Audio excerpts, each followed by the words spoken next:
জয় শ্রী রাধে কৃষ্ণ।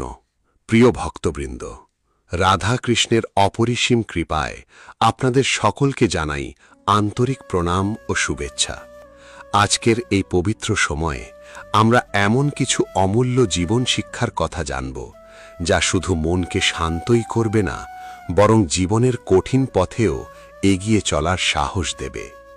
হে দ্বারকাধীশ, হে মুরলীধর, আজ যারা এই বাণী শ্রবণ করছেন, তাদের হৃদয় থেকে দুশ্চিন্তা দূর করুন, তাদের পরিবারের সুখ, শান্তি ও সমৃদ্ধি দান করুন। তাদের এমন শক্তি দিন যাতে কোনো বিপদ তাদের বিশ্বাসকে দুর্বল করতে না পারে। আপনার চরণে আমাদের সকলের মন সর্বদা নিবেদিত থাকুক। শাস্ত্র আমাদের শিক্ষা দেয়, মানুষের জীবনে যা কিছু ঘটে তার প্রতিটি ঘটনার পেছনেই কোনো না কোনো উদ্দেশ্য থাকে।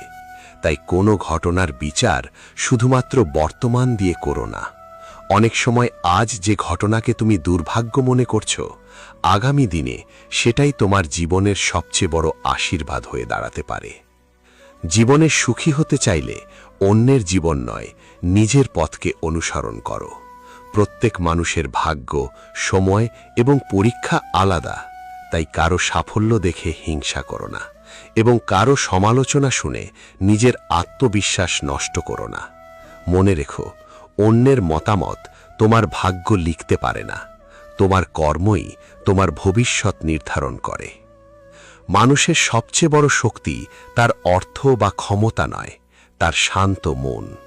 যার অন্তরে শান্তি আছে, সে অভাবের মধ্যেও হাসতে পারে। আর যার মনে অশান্তি, সে প্রাসাদে থেকেও সুখ খুঁজে পায় না।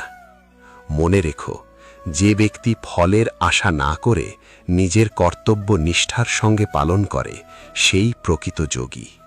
সত্য ও ধর্মের পথে অটল থাকো, কারণ সাময়িক কষ্ট তোমাকে চিরস্থায়ী কল্যাণের দিকে নিয়ে যায়। ভয়কে নয়, বিশ্বাসকে আঁকড়ে ধরো। বিশ্বাস মানুষকে অন্ধকার পথেও এগিয়ে চলার শক্তি দেয়। যে মানুষ নিজের মনকে জয় করতে পারে, সে সমগ্র পৃথিবীকে জয় করার শক্তি অর্জন করে। অহংকার মানুষকে পতনের দিকে নিয়ে যায়, কিন্তু বিনয় মানুষকে সকলের কাছে সম্মানিত করে তোলে। তাই জীবনে কোনো কিছু হারালে সঙ্গে সঙ্গে ভাগ্যকে দোষ দিও না। ধৈর্য ধরো, সময়ে একদিন তোমাকে বুঝিয়ে দেবে কেন সেই ঘটনা ঘটেছিল। মনে রেখো, পৃথিবী তোমার বাহ্যিক রূপ দেখে বিচার করবে, কিন্তু ঈশ্বর তোমার হৃদয় দেখেন।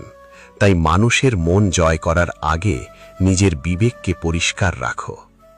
যখন মন অস্থির হয়ে ওঠে, তখন সিদ্ধান্ত নেওয়ার চেষ্টা করো না। অশান্ত মন সবসময় ভুল পথ দেখায়। বরং কিছুক্ষণ নীরব থাকো, প্রার্থনা করো এবং নিজের অন্তরের কণ্ঠস্বর শোনো। অনেক সমস্যার সমাধান নীরবতার মধ্যেই লুকিয়ে থাকে। কখনো নিজের কষ্টের জন্য অন্যকে দায়ী করে সময় নষ্ট করো না।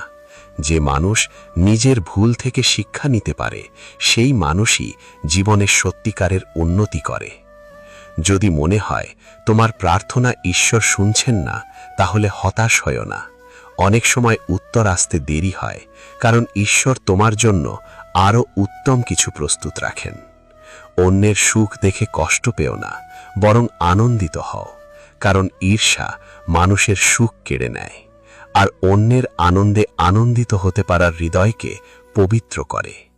মনে রেখো, গাছ যত ফলবান হয় ততই মাথা নত করে, তেমনি সত্যিকারের জ্ঞানী মানুষ কখনো অহংকার করে না। বিনয় এমন একটি অলংকার যা মানুষকে সকলের কাছে সম্মানিত করে তোলে। যে মানুষ প্রতিদিন নিজের চরিত্রকে একটু একটু করে উন্নত করার চেষ্টা করে, সে একদিন অবশ্যই জীবনের প্রকৃত সাফল্য অর্জন করে। কারণ সাফল্য শুধু ধন সম্পদের নাম নয়, সাফল্য হলো শান্তিতে ঘুমোতে পারা এবং আয়নার সামনে দাঁড়িয়ে নিজের চোখে লজ্জিত না হওয়া। মনে রেখো, পৃথিবীতে এমন কোনো রাত নেই যার পরে সকাল আসে না। তাই যত বড় দুঃখই আসুক, বিশ্বাস রেখো, এই সময়ও একদিন কেটে যাবে। অন্ধকার যত গভীর হয়, সূর্যোদয় ততই নিকটে আসে। জয় শ্রী রাধে কৃষ্ণ।